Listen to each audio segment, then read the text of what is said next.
నా పేరు నౌతనమ్మ, భద్రాద్రి జిల్లా కొత్తగూడెం. మేము భద్రాద్రి రవిచంద్ర గారు ఎంపీ, అదేవిధంగా వనమ గారి ఫాలోవర్స్ లో మేము భద్రాద్రి జిల్లా కొత్తగూడెం నుంచి వచ్చామమ్మా. కేసీఆర్ గారు చాలా రోజుల తర్వాత ఇప్పుడు ఇక్కడ వచ్చారు కదా, మీకు ఎలా అనిపిస్తుంది? అమ్మా, నాకే కాదు యావత్ తెలంగాణ ఈ రోజున కేసీఆర్ గారు 8 నెలల తర్వాత తెలంగాణ భవన్కి వస్తే మీరే చూస్తున్నారు ఈ పండగ వాతావరణం. అదే ఆ కార్యాచరణ గురించే ఇప్పుడు మీటింగ్ అమ్మ, ముఖ్య కార్యకర్తల సమావేశం.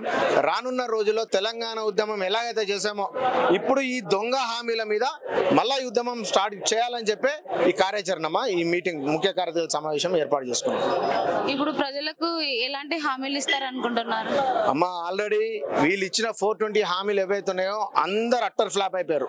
అట్టర్ ఫ్లాప్ అయ్యారు కాబట్టి ఇప్పటికిప్పుడు ఎలక్షన్స్ పెడితే కనీసం ఎంత లేదన్నా కూడా మేము 100 నుంచి 110 సీట్లు అవలీలగా మాకు వస్తాయి. వాళ్ళే భయపడుతున్నారు ఏంది మన ప్రభుత్వం ఇట్లా అయిపోయింది అని. ఆయన సీటుకి రేవంత్ రెడ్డి గారి సీటుకి రేవంత్ రెడ్డి గారికి గ్యారంటీ లేదు. మాకేందమ్మా, మేము బిందాజ్ ఉన్నాం. మేము 10 సంవత్సరాలు కాలేదు అధికారం పోయి, 20 సంవత్సరాలు కాలేదు. మేము కొట్లాడి తెచ్చుకున్నాం కాబట్టి ఈ ఒక్కసారి వదిలేసినాం. ప్రజలకు అర్థమైపోయింది ఏంటి ఏంది అనేది కూడా. వాళ్ళ చెప్పులతో వాళ్ళు కొట్టుకునే పరిస్థితి ఉన్నది కాబట్టి ఊర్ల మీదకి కాంగ్రెస్ వాళ్ళు పోతే చెప్పులు ఇసే పరిస్థితి ఉన్నదమ్మా. ఇప్పుడు హైడ్రా జరుగుతుంది కదా, దాని గురించి మీరు ఏమనుకుంటున్నారు? హైడ్రా అంతా ఒక బోకసమ్మ. ఒక పార్టీ ఫండ్ ఇవ్వలేనందుకు పాపం కాంగ్రెస్ వాళ్ళు నాగార్జున ఎన్కన్వెన్స్ అంతా కూలగొట్టే పరిస్థితి. ఎవరైతే పార్టీ ఫండ్ ఇవ్వలేదో, ఎవరైతే బడాబాబులు ఉండి పార్టీ ఫండ్ ఇవ్వలేదో వాళ్ళ బిల్డింగ్లు కూలగొడుతున్నారు. వీళ్ళే కూలగొడితే ఎట్లా అని చెప్పి పాపం పేద ప్రజలు ఇల్లు కూడా కూలగొడుతున్నారు. ఇప్పుడు డబల్ బెడ్రూమ్లు ఉన్నాయమ్మా. డబల్ బెడ్రూమ్లు మా కేసీఆర్ దేవుడు కట్టించినాయి.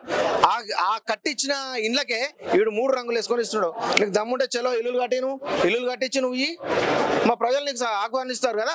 నేను ఎట్లయితే గెలిపించి కూర్చోబెట్టినరో ఇప్పుడు నువ్వు పోతే ఆ ఇటుకలు కూడా తీసుకొట్టే పరిస్థితి ఉన్నది. నేను ఇప్పుడు రేషన్ కార్డులు అవి కొత్తగా ఇస్తున్నాం అంటున్నారు, బట్ రాలేదని ప్రజలు చాలా ఆందోళన ఉన్నారు. ఈ రోజు రేషన్ కార్డులది అనేది పెద్ద ఫోకస్ మీకు ఇక్కడ అర్థమవుతుంది. ఎందుకు అంటే అమ్మా, ఆల్రెడీ ఎమ్మెల్సీ ఎలక్షన్స్ కోడ్ ఉన్నది.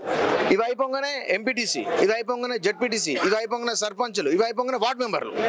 అంటే మళ్ళా ఏకదాటికి ఒక 8 నెలలు, ఒక 6 నెలలు మళ్ళీ ముందుకు తీసుకెళ్తాడు. అంటే ఇక్కడ ప్రజల్ని మోసం చేస్తానంటే అమ్మా, నీకు ఇవ్వాలనుకుంటే ఇవి రేషన్ కార్డులు ముందు ఎందుకు ఇవ్వలేదు?